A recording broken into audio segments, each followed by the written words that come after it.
How's it going, everybody? This is Rob Novakast back with another video for you guys. And with this one, I'll be doing something a little bit different.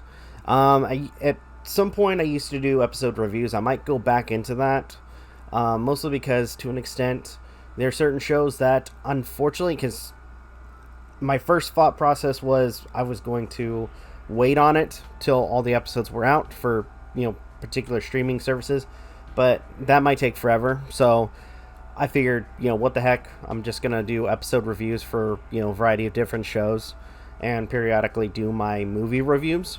So, should be fun. Now with this particular video, I am extremely happy.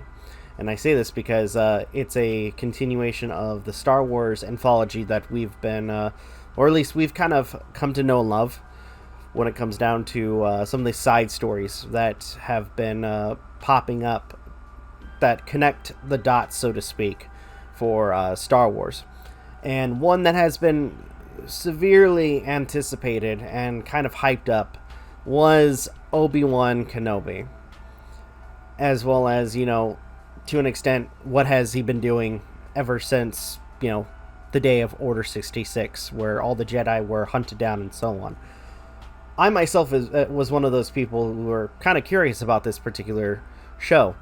So, to my surprise, when it comes down to, discussing it and everything, the show came out, and, videos were popping up. So, we'll be talking about episode 1 for this video, and I gotta say, episode 1 was kind of a great start for the series. And I say that with, talking a little bit about spoilers, because it does start off immediately around the same time as the day of Order 66, where we're watching, unfortunately, the Jedi being slaughtered by the clone army.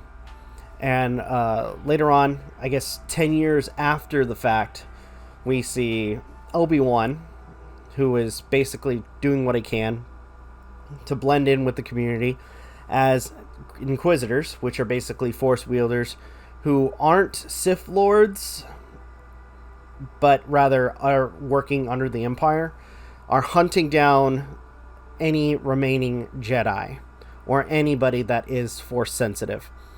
So, to an extent, it's bad. And although Obi-Wan is, at this point, kind of pushing his time to wait for the moment where Luke becomes a Jedi, or at least shows signs of him being Force sensitive, Owen, who was kind of like the stepbrother of Anakin, does not want Kenobi around and considers him to be dangerous, or if anything, kind of a problem when it comes down to the safety of his family, or his new family, so to speak. Especially for, again, Luke. But things start getting worse and worse, where on the other side of the galaxy, so to speak, Leia, and I believe it was Alderaan, is a playful kid who likes to go around, which I thought this was kind of a cool thing to see the parts of their. It focuses on Leia for the series, or I'm assuming for the series anyway. As we go through the episodes. But to an extent, it seems like it's mostly focusing on Leia. And Leia is, a kid who doesn't listen. She's 10 years old. She doesn't listen. She likes to do her own thing. She likes to go in the wilderness, explore, and do all these other cool things. Even though she has, with her being, a princess, she has to kind of follow certain obligations as well. And she is not only trying to deal with, being, kind of like an explorer, being different, but also having to deal with ridicule from some of the members of her adoptive family. Though things kind of take a turn for the worst when apparently people begin to kidnap her. And on top of that, some of the Inquisitors end up on Tatooine and are trying to hunt down Obi-Wan Kenobi.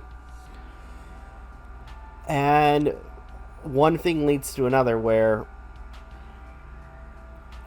Obi-Wan is contacted by the senator who took in Leia and asks, for the help of an old friend. Which, to an extent, I will say, like, to a good degree, when it comes down to Kenobi, it seems like, especially with him dealing with the whole situation, or at least the past 10 years, I don't know if disheveled would be the best word for it, because it seems like he may have lost some hope in everything that they stood up for. Like, there's a point where a Jedi that's been on the run or being hunted by the Inquisitors shows up, recognizes Kenobi, and Kenobi's like, I don't know who you are, dude. I'm just some random guy. And basically, he's trying to ask Kenobi for advice. He's like, dude, take your lightsaber and bury it. You don't want them knowing where you are. And sure enough, we end up seeing the aftermath of this particular Jedi, unfortunately, where he ends up being killed and basically left on display for the entire community, which is kind of sad. We see where Kenobi is staying, which, by the looks of it, I'm not going to lie, it kind of looks like the same cave that he was in for episode 4, which honestly is pretty cool. But regardless, it's a cool way to start. And the episode ends with basically Kenobi kind of taking the plunge and trying to do the right thing and going after Leia. And honestly, I'm really, really happy for that, but at the same time, upset because, lo and behold, it's a trap.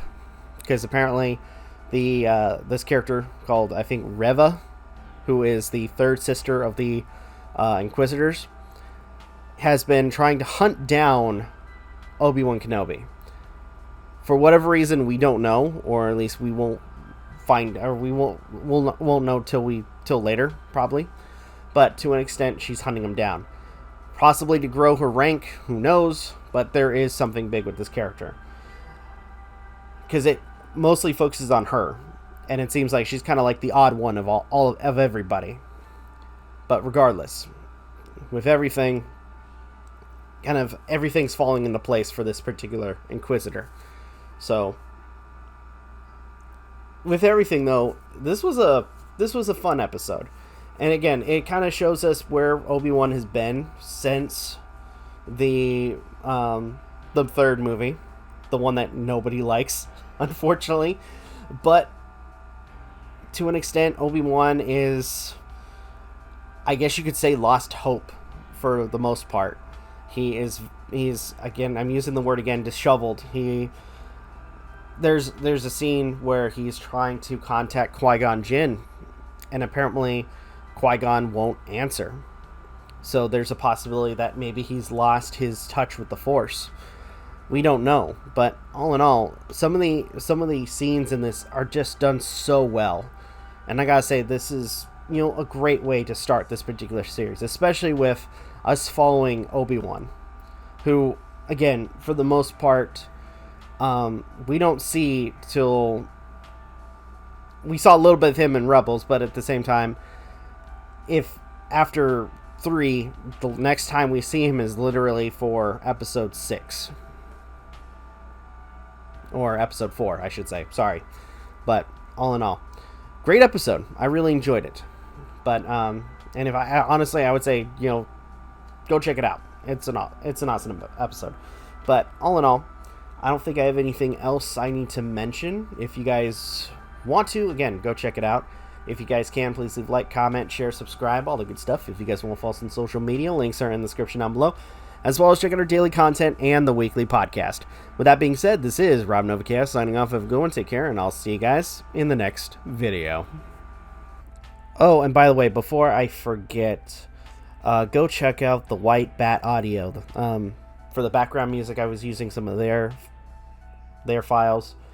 Some of the music that they've made is actually really good, or at least what's been presented on their channel. Link will be in the description, so again, please go check them out. They do some great work.